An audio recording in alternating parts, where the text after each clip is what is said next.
Hello, I will be writing on this blog because I am discovering about a show called Happy Appy. You see, I've been fascinated with missing TV shows, episodes, and movies. But even though I'm die-hard on finding London After Midnight, the 108 missing Doctor Who episodes, and him, I want to specifically seek out a TV show that's missing for about 11 or 12 years now. It was called Happy Appy, and it was a kids' television show that was shown on Noggin. Sometime during early 1999, after Noggin was launched, they aired a new show called Happy Appy. It sounds like some nursery rhyme that a babysitter would sing, but it wasn't. It was a shorter show at 10 minutes, and was normally played in duets, making each episode 20 minutes minus commercials. A couple of months after it premiered, it was pulled off the air, and never aired again. Even the much more appropriate episodes weren't shown. However, some parents did record the show, but they were VHS copies. One of those said VHS copies, only a few survived through the years. However, what was rare was an intact DVD copy of any episode, especially the final ones. I was one of the lucky ones that had a DVD copy. Yesterday, when I did some spring cleaning, I found an old DVD with Sharpie written on it. It read HA episodes, so I did some research by using Google. On a forum that was dedicated to finding missing episodes and films, I found out that those were the initials for Happy Appy. In their replies, they claimed that there are no DVD copies around. So I went ahead and put them in the disk drive, praying for them to work. Well, they did, and it instantly cut to the intros of an episode. There was no menu or anything. By the way, I really haven't described the show, haven't I? There is a giant clay apple with arms, eyes, and giant lips being held up by a rusty bent stick going around in a van helping children when they got hurt. But as the show progressed, it just got creepier. Like death smile creepier. Later in the series, they did change the stick to a non-rusted but still bent stick. To describe more about the colors of Happy Appy, his eyes were dark blue, his lips were dark green, and he had a leaf on his head. His intro song had the same tune as Mary Had a Little Lamb. It went something like this. Happy Appy, Happy Appy, App, Happy App, Happy App, Happy Appy, App, he helps kids all day. Happy Appy App, Happy App, Happy App, Happy Appy, Appy App, he helps kids all day. Happy Appy, Appy App, Happy App, Happy App, Happy Appy, Appy App, he helps kids all day. Anyway, let's get to the actual episodes. Anyway, episode 1 and 2 were called Happy's Vacation and Hurt Happy, respectively. Happy's Vacation was exactly what you'd expect. Happy Appy goes on a vacation to the beach, helps injured kids, and even talks down a bully into not hurting a child. Hurt Happy was about Happy's stick getting broken, and the kids teamed up to help Happy Appy by giving him bandages and fruit. Nothing seemed out of place when I first saw it, but when I saw it the second time, it looked a little suspicious. When Happy was driving his van to the beach in Happy's Vacation, some frames were skipped. At first, I just ignored it, saying that it could be a scratched DVD, but when I checked the disc, it wasn't scratched at all.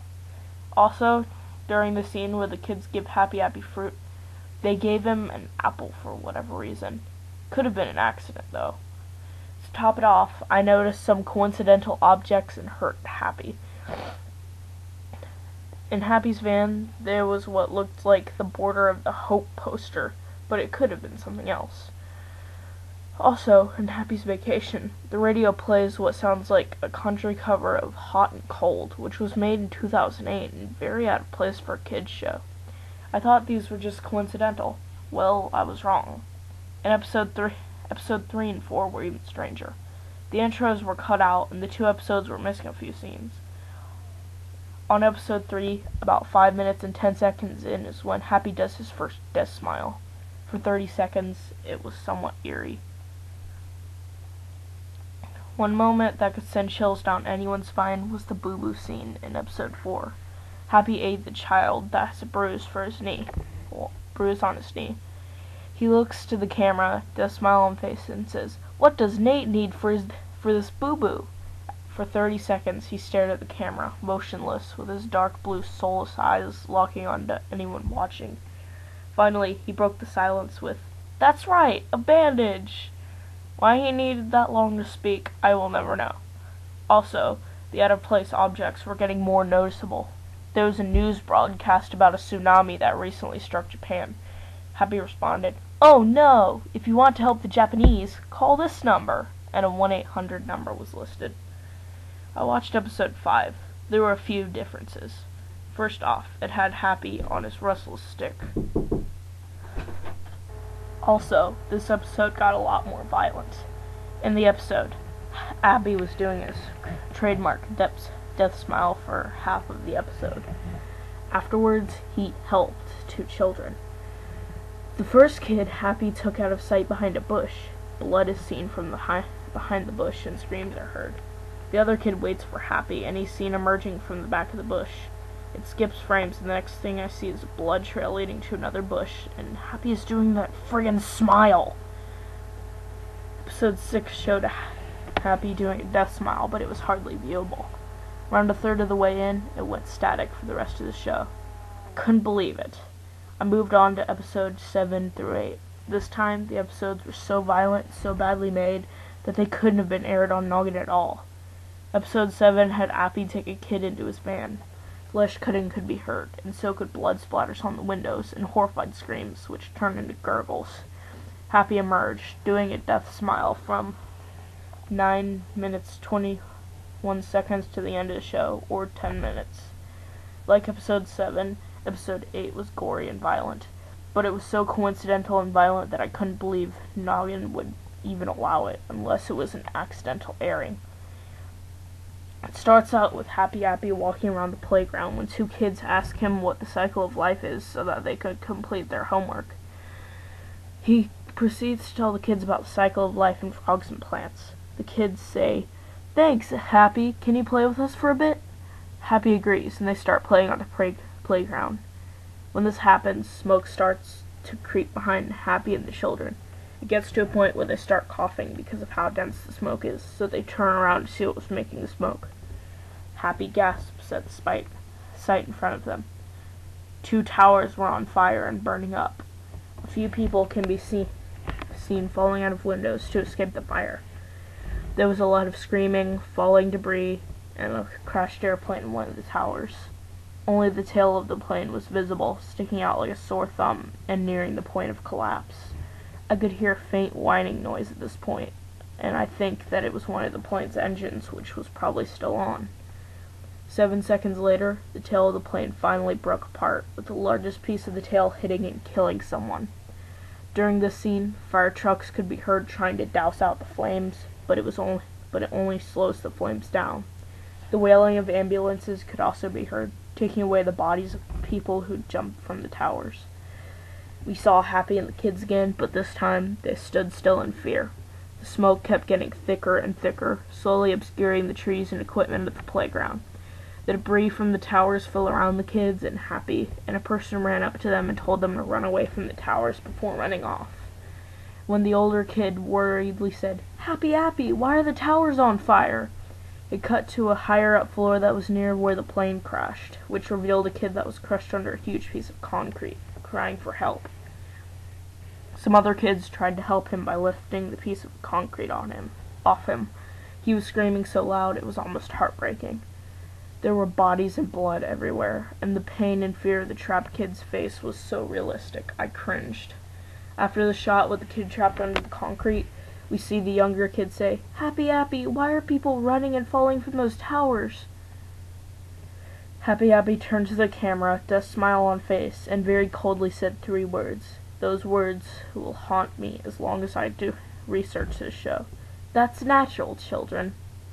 He took the 2 kids away from the towers, leaving the kids stuck under the concrete, screaming for help. When the credits rolled, the audio of the scene kept playing, and at the very end, before it cut out, something collapsed, making a very loud noise that would scare anyone watching. I jumped out of my seat. Was Happy Appy a deathbringer in the form of an apple, or was he some kind of master predictor? that episode somehow predicted 9/11. I have to watch episodes 9 and 10 to see if there was anything else predicted. I might not see any predictions, though, and to be honest, I hope not. Oh, and you want to know what happens when someone calls the tsunami aid phone number? Tomorrow, I'm going to call it. Hey, I called the phone number, and it mentioned the phone number it mentioned on episode 3. It was a pre-recording, which I will transcribe for you. Hello, I'm Appy, every kid's most helpful apple. If you want to make a donation, press 1. If you want to know about the earthquake, press 2. When I pressed 2, the hotline said this. An earthquake and tsunami hit Japan, and we need your help. If you can make a donation of $1, $2, $5, $10, $20, $50, or $100, you'll be a big help. Anyone who donates gets a Appy badge. So I went ahead and donated $1 to the donation for the fun of it by using an outdated bank account that I never used. It responded, "Thank you for helping the aid with the tsunami. Look in your mailbox in a week from now because you'll get your Appy badge." I'm currently wondering what earthquake Appy predicted. If it was powerful and made a tsunami, it had to be either the 2003 Hokkaido or 2006 Kuril Islands earthquake. Even though it's closest to the actual episode release date, it can't be the Gayo one because it didn't make a tsunami.